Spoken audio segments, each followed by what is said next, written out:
no chance of either side ever winning, the forces of good and evil continue to fight an eternal battle.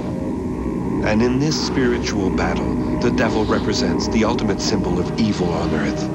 Known as the Prince of Darkness, Beelzebub, and Lucifer, Satan must take human form now and then to display his power. And when this happens, the victims of his demonic possession are plunged into a battle the likes of which they have never seen before. Their last hope is exorcism. Does it really help, or is it just another form of mental torture?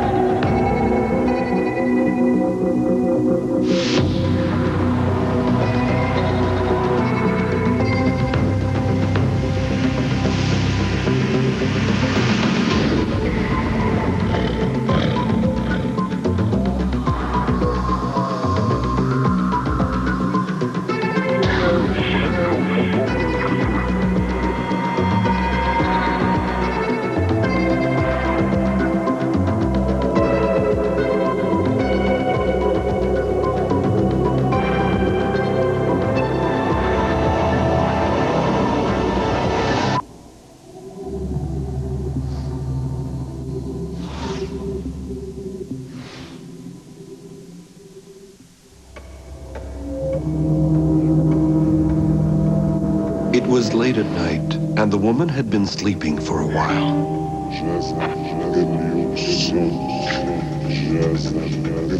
She suddenly opened her eyes and sat up in bed. In her mind, she replayed the mess her son had made at supper time. Her anger shifted to an intense, irrational rage.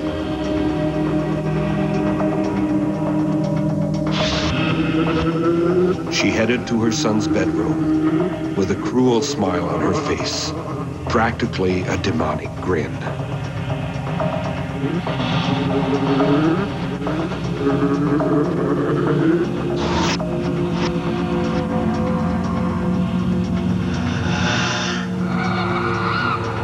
She approached his bed and wrapped her hands around her son's neck. In her head, she could hear a voice telling her to kill him. In a flash, she regained her senses, horrified by the act she had been about to commit. How could this be possible?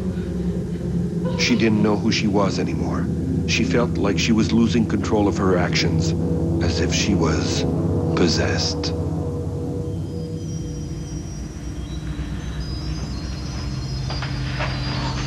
Is the void filled with invisible beings and disincarnate spirits?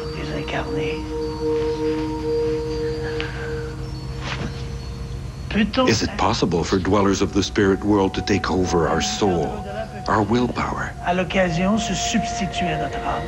Can we be possessed?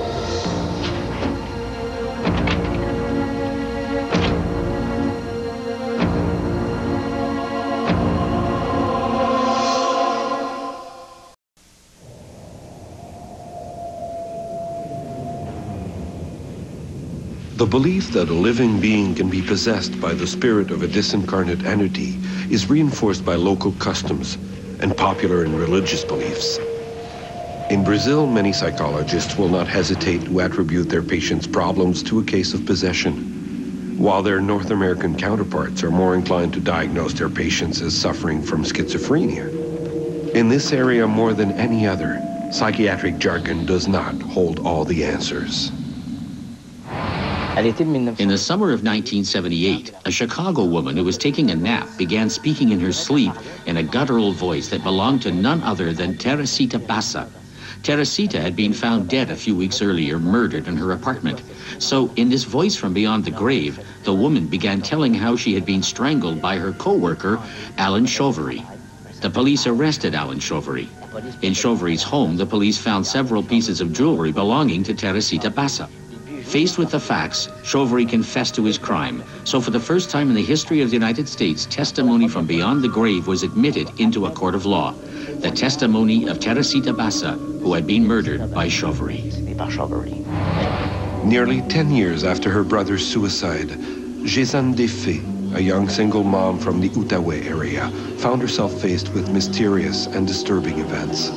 She noticed that her mind was at times taken over by invisible entities that seemed to be evil in nature. Shortly after her daughter was born, Annick Laprat was surprised by the child's strange behavior. She would stare with eyes void of emotion, and her actions would be unexplainably violent. For Annick Laprat, the truth was gradually becoming clear. Another soul had taken possession of her daughter. What happened with Teresita Bassa, Jézanne Desfées, and Annick Laprat were classic examples of psychic possession. They represent more than 90% of the cases, while the remainder fall into another category which is much more disturbing: demonic possession. According to the Catholic Church, 3 major symptoms appear in the presence of demonic possession. The victim speaks or understands languages that were previously unknown to her. The victim can find hidden objects, read minds, and tell the future. And the victim demonstrates strength beyond its normal physical capacity. If all of these symptoms are noted, an exorcism can be requested, but the process is complex and highly rare.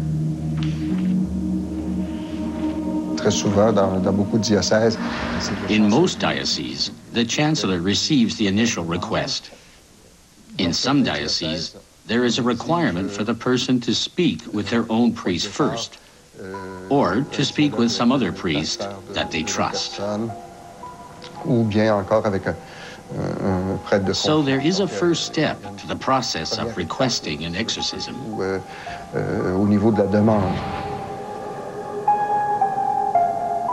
Since the introduction of clinical therapy, it is common practice to refer alleged possession victims to a psychiatrist.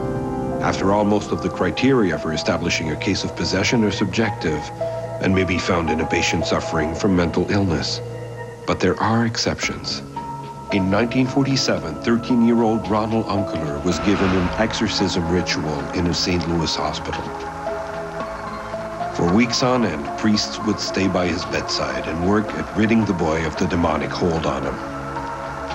His experience was what inspired the most terrifying movie of all time, The Exorcist.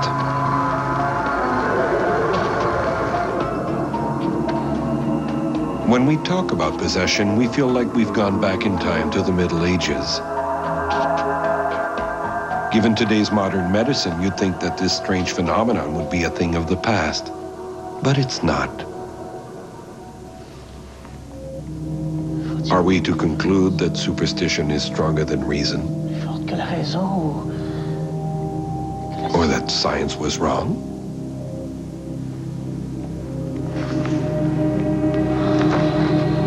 The phenomenon of possession could be found in nearly every religion and culture.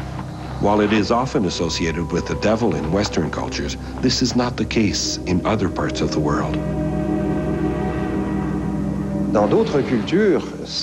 In other cultures, it may be a spirit, good or bad.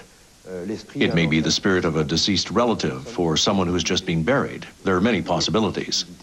There's even talk of animal possession in some cultures as well.